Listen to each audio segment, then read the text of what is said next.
Okay, I'm Caroline McCullen, Director of Education Initiatives at SAS. SAS is an advanced analytics company, and we help customers all over the world analyze their data so that they can make better decisions and have a more profitable business. Education is important to SAS, to our leadership, and to our company because we feel it's the key to having a successful economy. If we don't have an educated population, we're not going to have a very successful workforce, and that's the beginning of our economy. We also feel education is one thing if you think about it globally, but to think about the skills that are really needed in today's economy, we think it's very important to have computer expertise taught in the schools. And that's one of the reasons we partnered with Golden Leaf several years ago to launch the One-to-One Learning Technology Initiative. And we called it a learning technology initiative because there's a lot of learning that needs to go on before teachers understand exactly how they can use the computers. So that was a big part of our work with Golden Leaf. We provided professional development. SAS provided the computers, the laptops for teachers.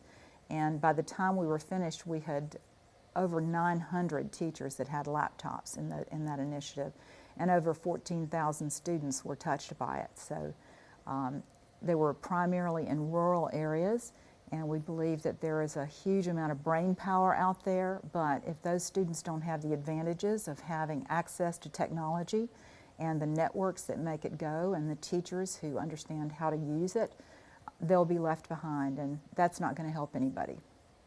Well, I think the vision for how to use the technology, it's easy to put a computer in a school or put one in front of a student or a teacher, but having the lesson plans and having the support to help the teachers understand how to use it was a big part of what we did. SAS provided curriculum. We have a product that's freely available to all students. It's called Curriculum Pathways, and we provided training on how to use that, and that worked very well with the laptops. So we felt like it was a good collaboration and a great partnership with Golden Leaf and the North Carolina New Schools Project and DPI. We worked all collaboratively with those groups. SAS is interested in K-12 education because it's the foundation that leads to the higher levels of skills that we need in this economy today. For one thing, most of the STEM jobs, I think 67% of them in North Carolina alone require some sort of computer science background, and a lot of them require programming. Yet only 8% of the graduates from the colleges today are majoring in computer science. So that's a huge gap. And not that we need everybody to be programmers, but we do need them to have practical experience with computers. And so that was why we thought this was a good project and well worth our time and effort. 67% of the STEM jobs today require some computer science knowledge, while only 8% of the graduates from our colleges are computer science majors. So that's a huge gap, and those students will never get that knowledge unless they start in K-12 and become interested and familiar with how to use the equipment, and then when they get to college they'll be ready, and that was one of our goals. Primarily math and anything related to STEM, that broad umbrella, but particularly in math. Sometimes it takes us more than 2 years to find someone with the mathematical skills we need for the high-level positions at SAS. So we're very interested in making sure that not just the schools in the urban areas, but the schools in the rural areas of North Carolina have access to that knowledge as well.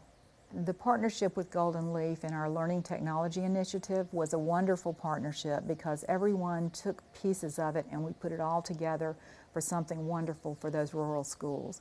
SAS provided the teachers with laptops and Golden Leaf provided the students with laptops. The Friday Institute at NC State provided professional development, and we all worked together with DPI and the public schools to make sure that they had the support they needed. That was an event that took place starting in 2008, and it was a 3-year project. But if you look at the map of the schools that we started with, I think we had a total of about 14, and then it grew to 20, and then more schools wanted to do it, and so they built on what we had started, and it's now spread across the state. So you'll find a lot of schools with one-to-one computer access, and bring your own device and all kinds of wonderful things have grown out of that. Well, we see it as a good investment because we feel that our economy needs these workers in our economy, and we believe it starts in K-12. It doesn't start when they get to college. They need to be prepared to go into college with those skills. So we feel like it's something that in North Carolina, we don't want to play catch up with this. We want to make sure that our graduates are ready for the jobs of tomorrow. I think as far as employing the students, it's much broader than just getting them ready to go to work at SAS. We have plenty of applications for our jobs. We know that our customers who need workers who are prepared to work with technology. So it's about more than SAS and the jobs there. It's about our entire economy and how we can support it all together. Well, I think we hope to graduate more students who are skilled in the STEM fields, that we have workers who are able to do advanced math and analytics. We've established a graduate program in advanced analytics at NC State, and that started 4 or 5 years ago, and now they're all over the country. They're beginning to crop up. So we like to respond to the needs of the economy and make sure that we do our part where we're able to contribute. And advanced analytics, math, STEM skills, all of those things are part of the work that we like to do. Collaborating is one of the things we do best at SAS. I can tell you that there are very few things that anyone does at SAS alone in an office. Programmers work in an office, sure, and they have to concentrate, but they're working with a team. And that's the kind of workers we want to have at SAS, and it's the kind of graduates I think we want to graduate from our universities and our institutions of higher learning. Well, with Golden Leaf and the Friday Institute at NC State and the New Schools Project, those were partners that we felt were dedicated and committed to the same goals. They were aligned with the same goals that we were, and we all wanted to embrace and support the public schools, especially in the rural areas of North Carolina. So it was a good collaboration, and they were all great partners. I think partnerships like this with Golden Leaf, I know they have their eye on those rural schools all of the time. That's part of their mission, as I understand it. And I think that making sure they have in the rural areas the same opportunities that the students in the urban areas have, that's a big part of making sure our economy is future ready.